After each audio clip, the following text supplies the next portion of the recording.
Hi, I'm Doug, and this is Atomic Age Pictures, and tonight we're watching The Fighting Marines from 1935. Now, I don't have a whole lot of information about this film itself. There's not a whole lot out there, but what I do have some information on is about the company that made this.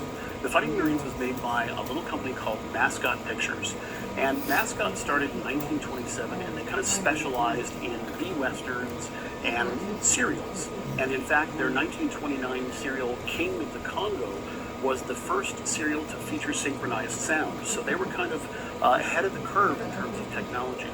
Mascot started out as a very small company. In fact, they rented space in which to keep their offices, and whenever they made a film, they rented studio space.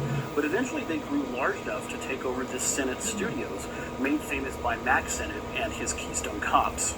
Mascot became very popular, providing B material to other studios and pictures, providing westerns and serials and other material like that to fill out a complete bill for an evening's performance. Mascot practically invented the singing cowboy genre, and in fact later in 1935 introduced Gene Autry in their serial The Phantom Empire.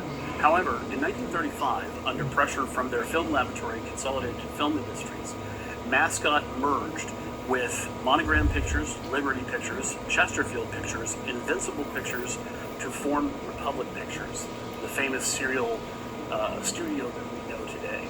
Notable in this serial is stuntman Jakob Knut. Now, Knut famously went on to do the Under the Stagecoach stunt in John Ford's Stagecoach, and then later went on to be the second unit director for the chariot sequence for Ben-Hur in 1959. He was a legend in the stunt community. So anyway, here from 1935 is The Fighting Marines.